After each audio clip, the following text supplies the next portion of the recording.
ATMB et Globule Radio vous proposent maintenant un voyage sonore au départ de Chamonix.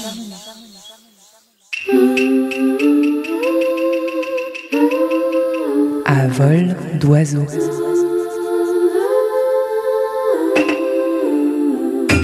La chronique tapis volant pour étancher votre soif de mouvement au pays du Mont Blanc. Et vous avez dit qu'on s'envolera sur votre tapis volant. Départ imminent pour Saint-Julien-en-Genevois. À vol d'oiseau, pas si loin de Chamonix. À peine réveillé, mon tapis joli m'emmène à Plampras sur l'aire de décollage des parapentes. Ils sont peu nombreux ce matin, la remontée mécanique étant fermée.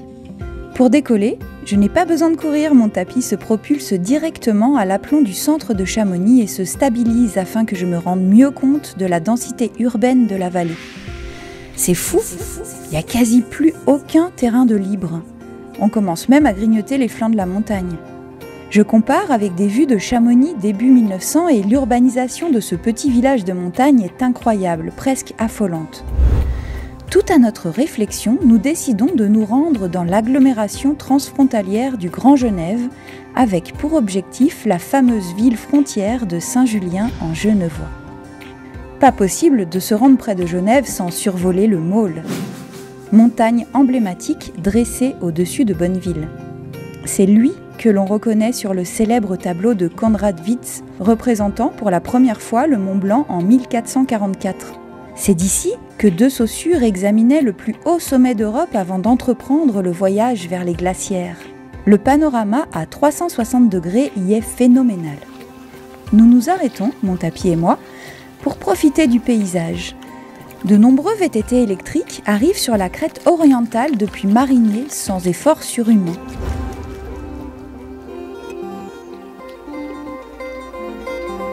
Le panorama domine la vallée de Cluse, c'est saisissant. L'aiguille du Midi, les Grandes Jorasses, l'aiguille verte et les Drues, la chaîne du Bargy, la pointe Percée, la pointe d'Andai, la vallée du Gifre, le pic de Tenneverge.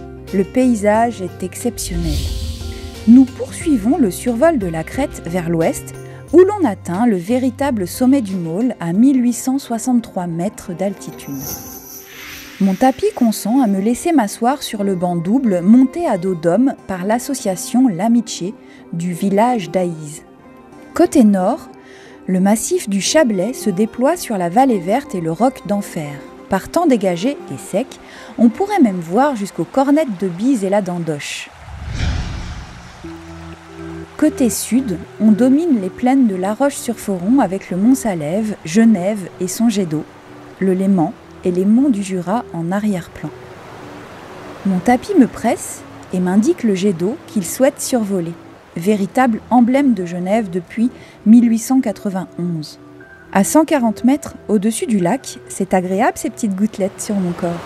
Sur la rade de Genève, il y a de nombreux touristes venus du monde entier pour se promener sur les quais et approcher ce fameux jet d'eau. Je survole le bâtiment des forces motrices, l'usine, et je bifurque vers la douane de Perly, où des milliers d'automobilistes frontaliers rejoignent Saint-Just après avoir travaillé à Genève. Saint-Julien est une commune du Genevois français, toute proche de Genève, vous l'aurez compris. Je ne sais pas où garer mon tapis car la ville est très urbanisée. Allez, va pour le majestueux hôtel de ville construit par César-Auguste Pompée. Saint-Julien, rentré dans le giron de la France en 1860, connaît à cette occasion un développement considérable. La ville se dote d'une imposante mairie, d'une sous-préfecture, d'une grande église néo-gothique et d'un nouvel hôpital. L'architecte César-Auguste Pompée joue un rôle de premier plan dans cette métamorphose. Il édifie également dans la région de nombreuses églises comme à Fillinges, Régnier, Saint-Cergue, Saint-André d'Annemasse, Archamps, Collonges, etc. Des mairies et de nombreuses écoles comme à Bonneville.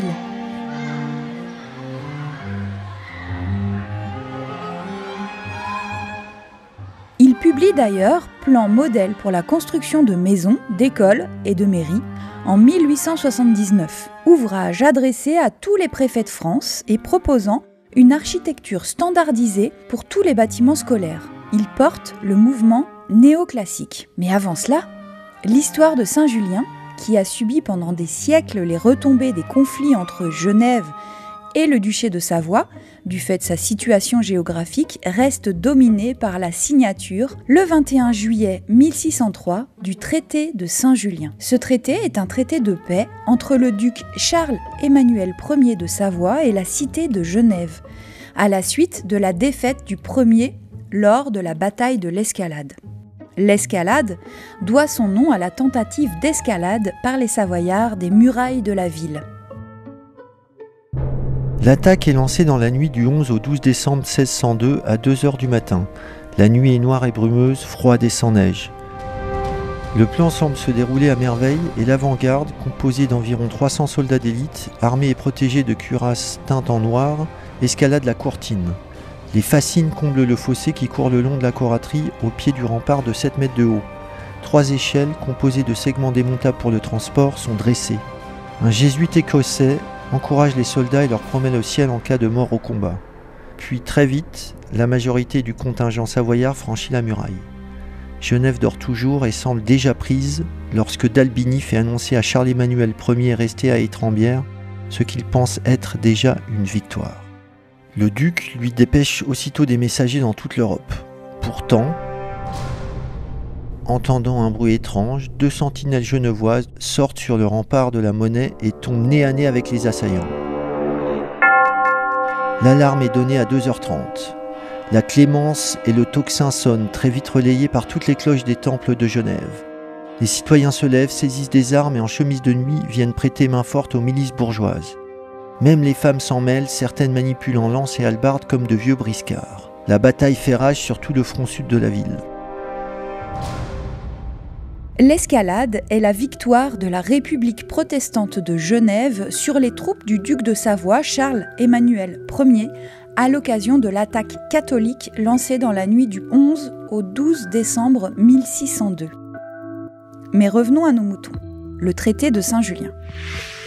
Le traité garantit aux Genevois la liberté du commerce, sauf pour le sel, la restitution des terres occupées, la reconnaissance du protestantisme, l'indépendance politique de Genève, le droit de travailler des 2 côtés de la frontière et la liberté de circulation dans tous les États de Savoie, tant pour les personnes que pour les marchandises. Le duc s'engageait également à ne pas entretenir de troupes ni à construire de forts dans un rayon de 4 lieues autour de la ville.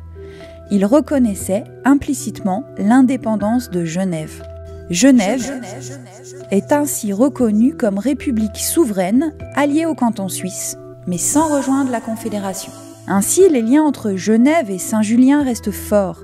Ils sont induits par leur proximité géographique, bien sûr, et sont renforcés par la desserte du réseau des transports publics genevois, les TPG, reliant la place Bel-Air à Genève à la gare de Saint-Julien-en-Genevois.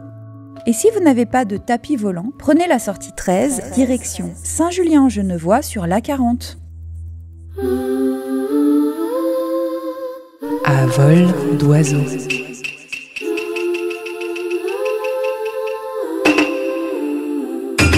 La chronique tapis volant pour étancher votre soif de mouvement au pays du Mont Blanc. À très vite pour un nouveau voyage avec ATMB et Globule Radio.